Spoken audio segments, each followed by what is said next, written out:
Just start with your your history in regards to piloting and your experience in the questions that you had. But I want to go through a summary of what we just got through with, and I hate to get you to do that again, but if you don't mind. Well, Philip, okay, here's it's basically description. Let's see, my career. Professional commercial helicopter pilot ever since '84. So that would be 40, coming up on 44 years. Got about 15,000 hours in the air. Flown for quite a few different companies, even around the world. And really, the only things I've wondered about every time I fly in an aircraft are mainly two things. One is we're required to set one of the instruments in the aircraft. It's called a heading indicator. And that's an electrically driven instrument that is basically maintains a heading with a gyroscope that spins around inside about 16,000 RPM. Well, back in flight school, the books said, well, you have to readjust that instrument every 15 or 20 minutes because that instrument will experience what has been described in the books as a bearing drag, which means the bearings are heating up, they're creating friction, and they're causing that big gyroscope wheel to slow down. And that makes the instrument start to become in error. It just slows down and it's not accurate. So the question I've always wondered about, and I really know this for a fact, that a highly, very expensive actor. Lost you there for a minute. A second there. Repeat that last 4 seconds. Well, basically, if the gyro in the instrument is spinning at the optimum speed, which is about 16,000 RPM,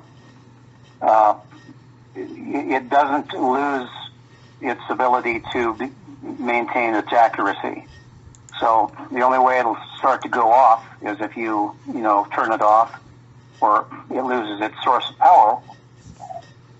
It will maintain a position in space. It will keep going in a straight line. But you have to keep setting that every 20 minutes or so. And that never made sense, but the only explanation in the book is bearing drag. And if you write that answer in the test that you take in order to become a pilot, well, then you get a right answer, and then they let you become a pilot. What are they saying is the bearing drag? Well, bearing drag, it's basically supposed to be when it's spinning around so fast, the gyro, it generates, friction and heat. And because of that expansion, it creates heat, and it makes it just creates excessive friction, and that slows the gyro down, and that's why the instrument goes off. And according to them, it slows it down to the point that they can figure it out down to the minute for correction. I mean, in other words, how do they know which gyroscope is slowing down to that degree at that particular micromanaging level? Wouldn't it vary, I would think? Well, it does, and they say that it's just a general kind of a ballpark figure, 15, 20 minutes. That's what I've experienced. So that's kind of a generally known fact that you've got to adjust it at those intervals. You might even go for 25 or 30 minutes with some of them. But you don't. To get a really cheap instrument. You don't buy that as a reasonable explanation to reset the gyro. Well, no, because if it has a governor, the governor keeps the RPM going, and that will not affect the inertia of the gyroscope. It's what maintains its direction in space. Right. So as long as that inertia weight continues at the same. I just want to try to get their argument out. They would argue there is some sort of minuscule friction in regards to that bearing that can literally offset the reading by up to 4 degrees, I think is what you said previously. Yeah, I'd say maybe 3 or 4 degrees, maybe even 5 after that time, and that's a good description. Minuscule is a good description because that means hardly measurable, and that's kind of follows suit that it wouldn't really be significant in the heading change either, but yet it is. Okay. Now, a couple of questions here. I obviously we've gone through some of this before, but have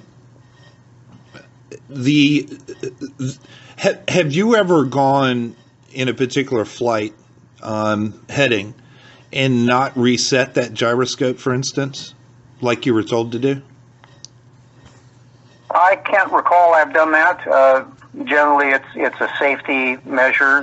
You're supposed to do it, and I do it for safety because much of my work is when I fly. I know where I'm going anyway. You become familiar with the area, but still, you want to keep your instruments adjusted to where they reflect an accurate reading of your true heading. That's just a process of being a pilot. You got to do that. But your point was this adjusting of the gyroscope wouldn't make a lot of sense in respect to a spinning ball.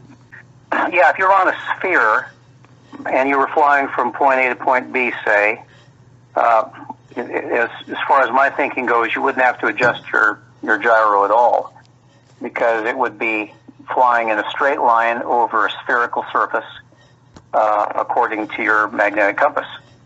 But it does make sense on a flat Earth that I would have to adjust that instrument to fit my compass heading because if, like I stated before, if we're actually on a disk, a flat surface, and if we're flying, say, west to east, we'd be flying around that magnetic disturbance that makes that magnetic compass react. Since we're flying around, just picture your old record player, and picture the spindle that you put your record on. That's the North Pole, and we're going around the surface, the curved surface of the record. You're flying in a curved path around the record. But your gyro instrument doesn't want to do that. It wants to fly in a straight line across the record in a straight line. All right. So you've got to keep making that. You're actually making that gyro instrument. You're creating an error in the instrument. It's right. It doesn't need to be corrected. You're just making it to fit the compass. Right.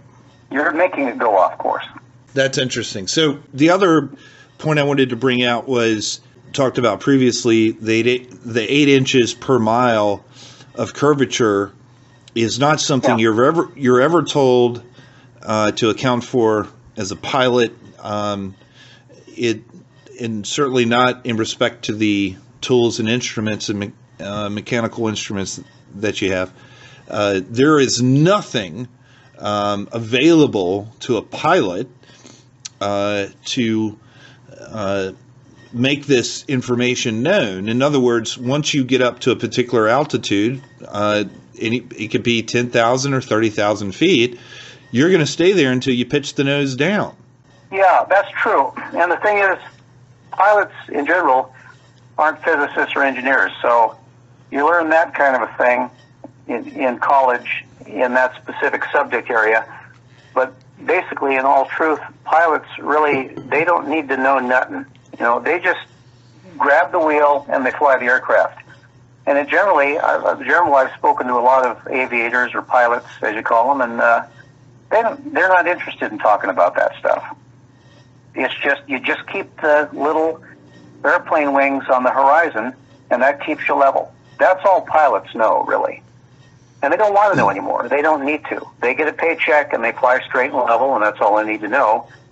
And in the aerodynamics book, they explain things like Bernoulli's principle and high and low pressure and laminar flow and all these aerodynamic stuff, and that's what you learn. What was one of the things that hit you? Does the horizon not need to be adjusted? It's just not brought up as a subject. What was one of the main things that hit you as a pilot that brought you? Obviously, we didn't say this, but you're a Christian. You believe the Bible. I think you mentioned it before. I think the bearing drag. But was there anything else in you can expand on the bearing drag if you like, that just caused you to really question this idea that we were on a ball, in a spinning ball? Okay, well, other than the bearing drag, the secondary thing I would bring up, as I said before, was you have what's called an attitude indicator. That's a different instrument, but that keeps you flying straight and level. It keeps you from climbing or descending. It keeps you out to the earth. So that instrument needs to be adjusted very infrequently. So I can't ever recall having to adjust it except on the ground. You generally set that instrument on the ground and it's good. You don't need to keep adjusting that little airplane to keep it level with the horizon. Well, even in a small aircraft, if you fly several hundred miles at 8 inches per mile squared times each mile, it's going to be like way off. And you should be in a constant climb and end up, 20,000 feet above where you started, but that never happens. Right. So that was another anomaly. So, for instance, I have my article up where I was talking to my pilot friend. A lot of the comments are, well, you just don't understand how flights work.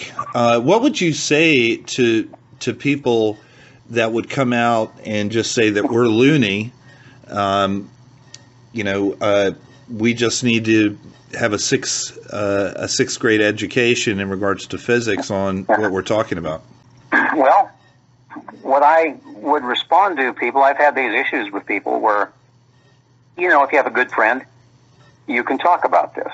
If it's someone you hardly know or someone you're working with that you really don't trust all that much, well, if you don't keep your mouth shut, you're liable to get into some difficulty.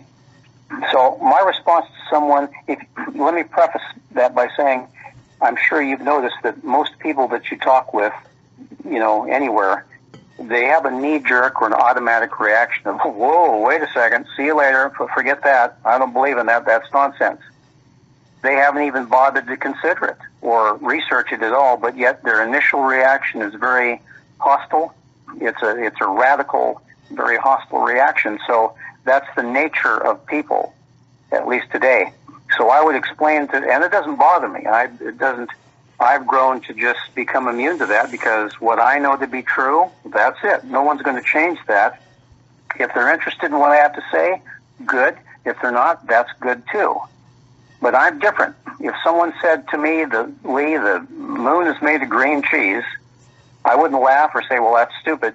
I'd say, that's an interesting theory you got there. Let me check that out for myself.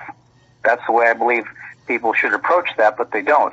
So in response to someone, as the question you asked a minute ago, I would say, look, this is what I found out from my investigation, and from a biblical standpoint, the Bible is my science book. And I need to take that literally, which I do, and that's telling me plainly, without even having to think about it, that this place is basically, we're living on a flat surface, a circular disc, if you will. And then I work out from there. I don't start out somewhere in science and try to make the Bible fit science. I make science fit the Bible because that's the truth.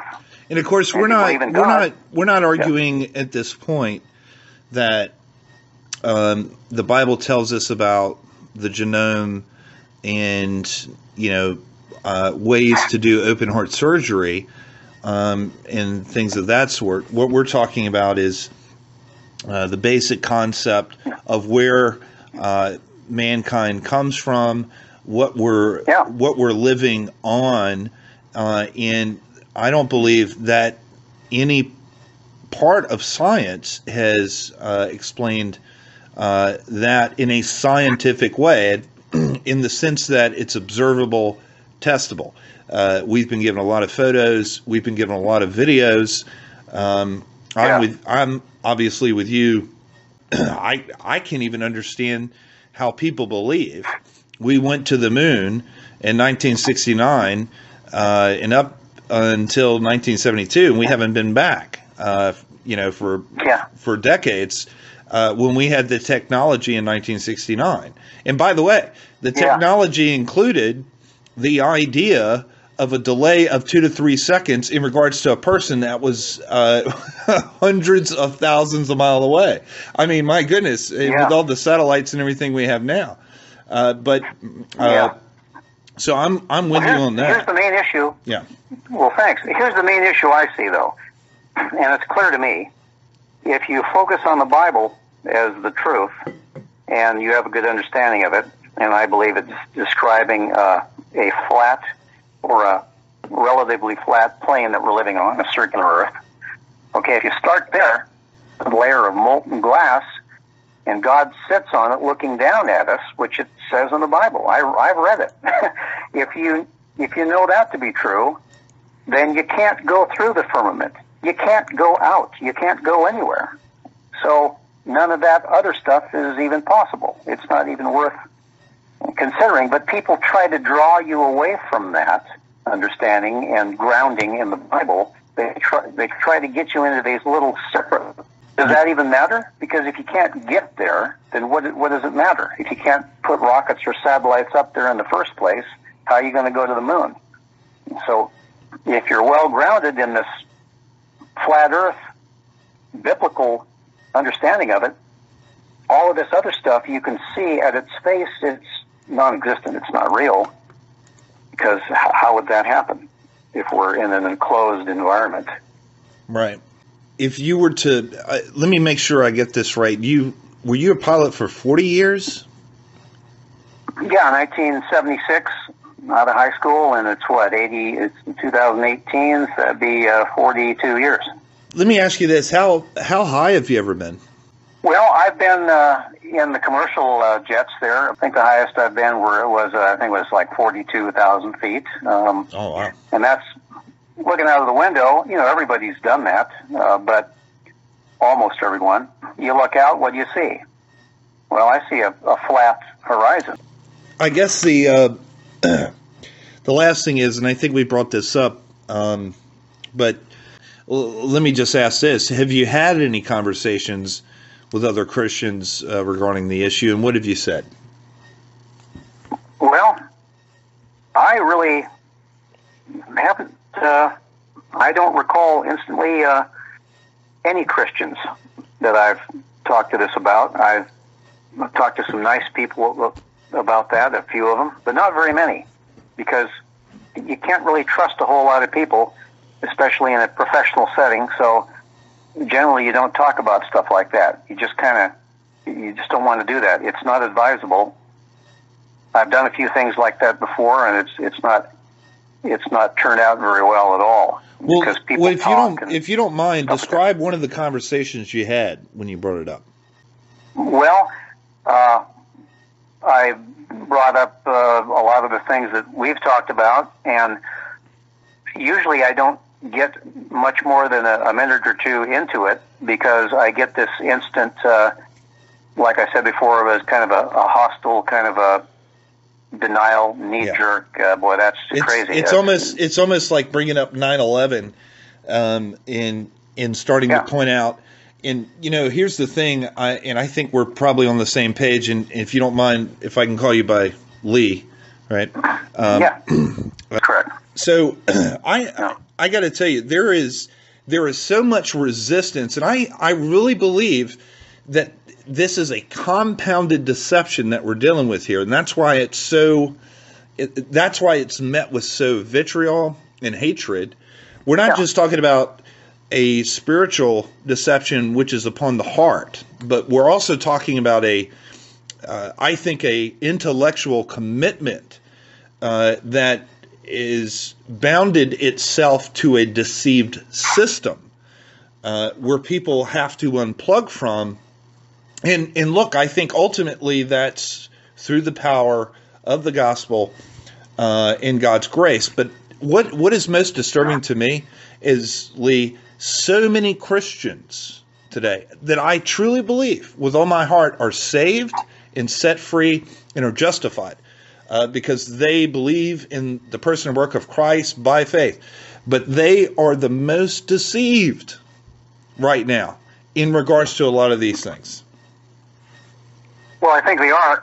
And the thing is, you have to maintain that faith and do the best you can every day. You can't just, at least I personally don't believe, if God saves you and you know that you're saved, you can't just go, okay, I can relax now. I don't have to really try anymore because I'm locked in. Well, I don't believe that, because otherwise, what would be the motivation to want to become better and closer to God and be more like He wants you to? It's a constant battle to do that as a man or a woman. So here's what I was thinking about before you called back. There's a saying that says the devil is in the details, and it doesn't say one detail, it says details. So it's a spider web of a lot of things that are causing this school of thought in so-called humanity.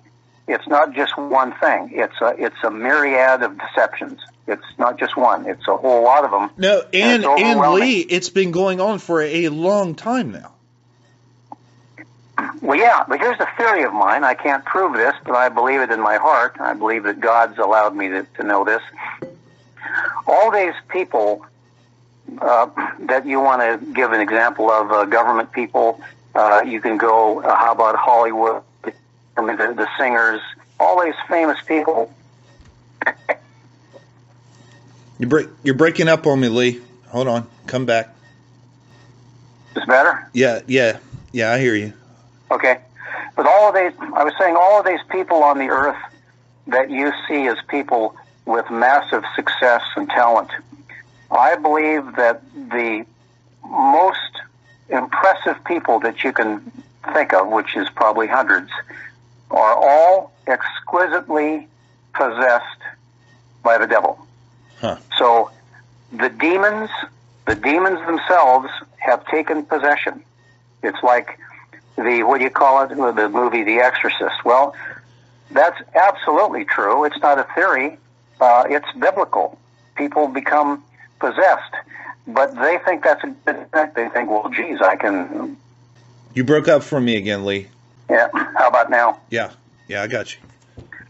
Okay, well, real quick, all these successful people that we've all heard of, they're more than willing to let demonic influences into them because that makes them feel better about themselves, and they welcome it because that makes them smarter, more successful. So this is why all of the things that are going on now, they're literally inhabited by these demonic entities, and this gives them the plan. That's where they get this information to do this, and they're happy to do it. Because of that, I've seen that over time. I know that every church is corrupted. It's been infiltrated by either the Masons, the Jesuits. It's all a group effort to destroy what's left of Christianity. The point of bringing that up myself was that you can't be afraid to admit that your own belief system or your own organizations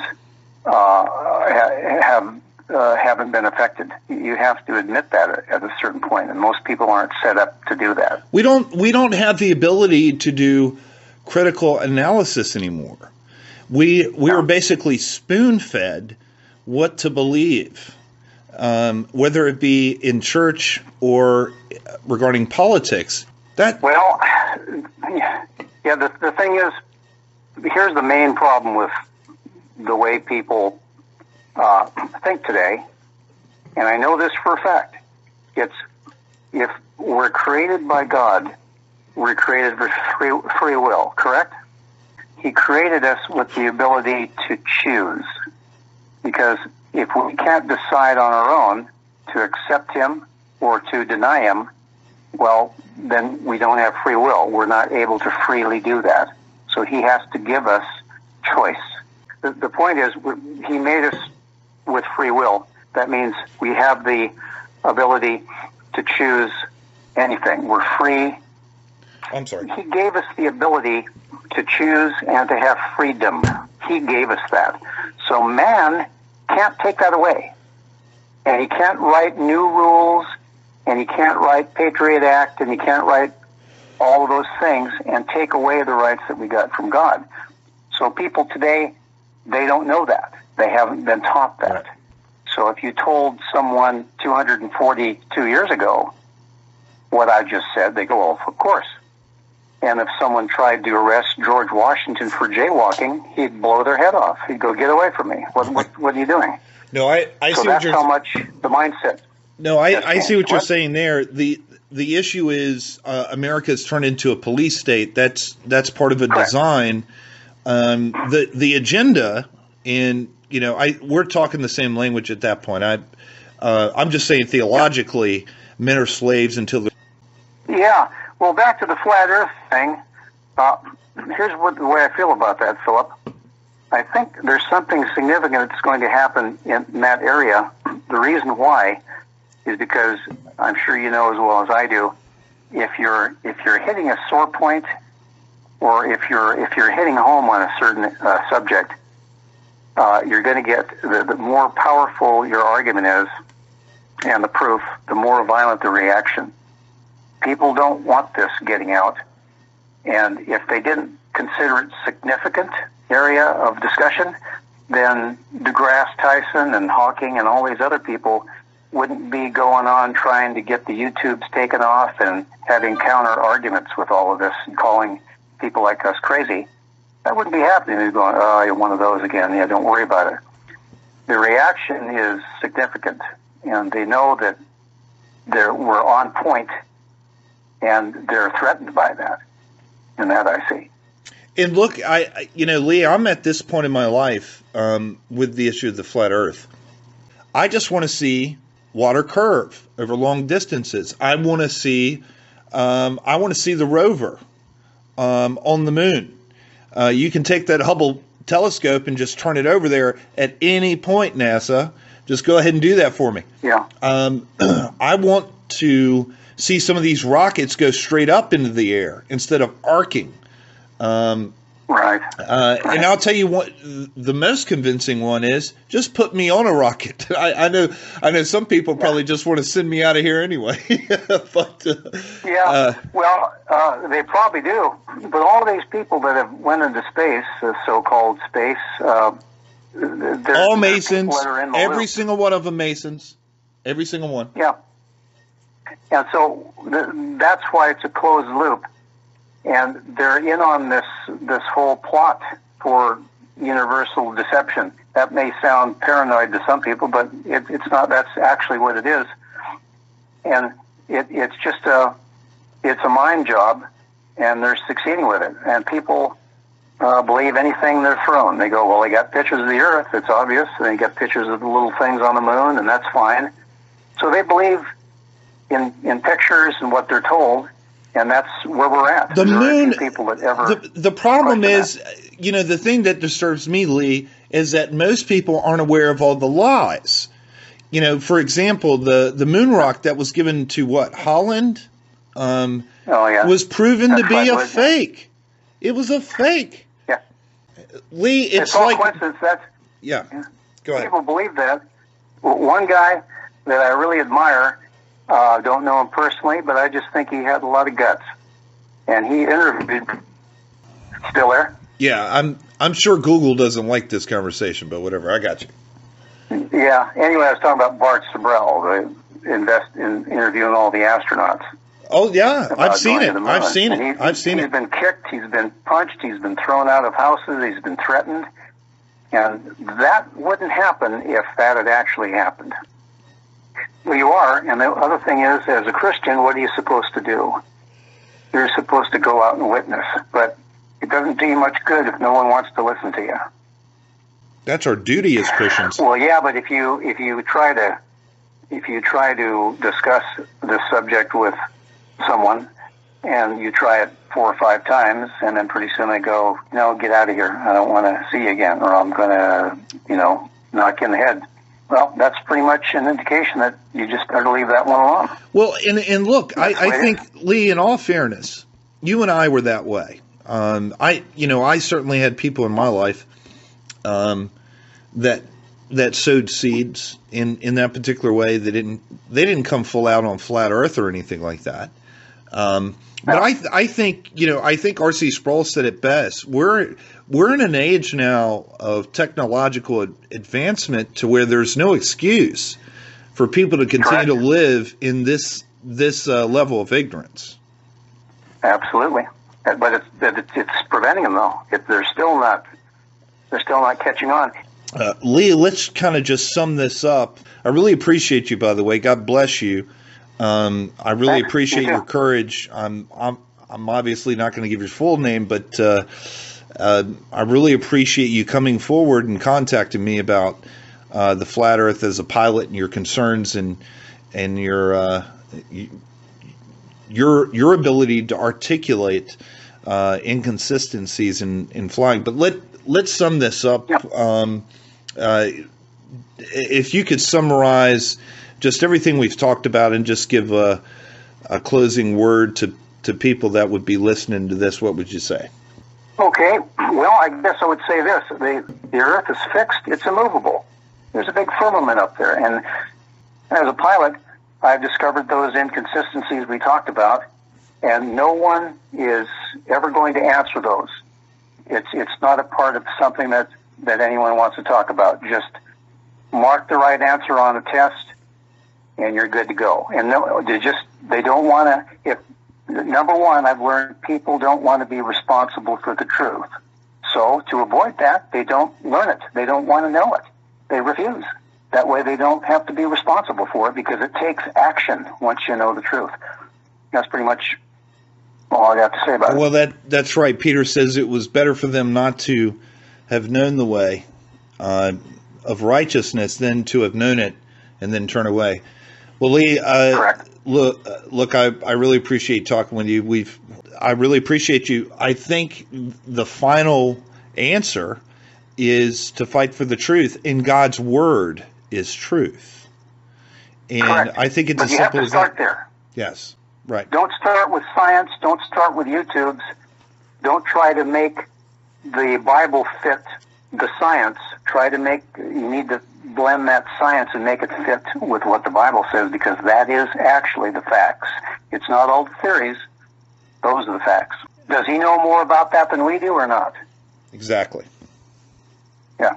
Lee, thanks so much. Don't waste any more time. Visit the links above now and order my book, 16 Emergency Landings Proving Flat Earth. Visit my online store now and order the new enhanced Gleason's Flat Earth map. This map used to be in every school and library in the nation before NASA was created in 1958, when the maps were ordered removed. Have your Gleason's map hanging on the wall in your house where no government can take it down. Here you see it hanging on a wall in the house of the late Charles K. Johnson. Here is a quote from the book 1984 by George Orwell. Every record has been destroyed or falsified, every book rewritten, every picture has been repainted, every statue and street building has been renamed, every date has been altered, and the process is continuing day by day and minute by minute. History has stopped. Order your map now.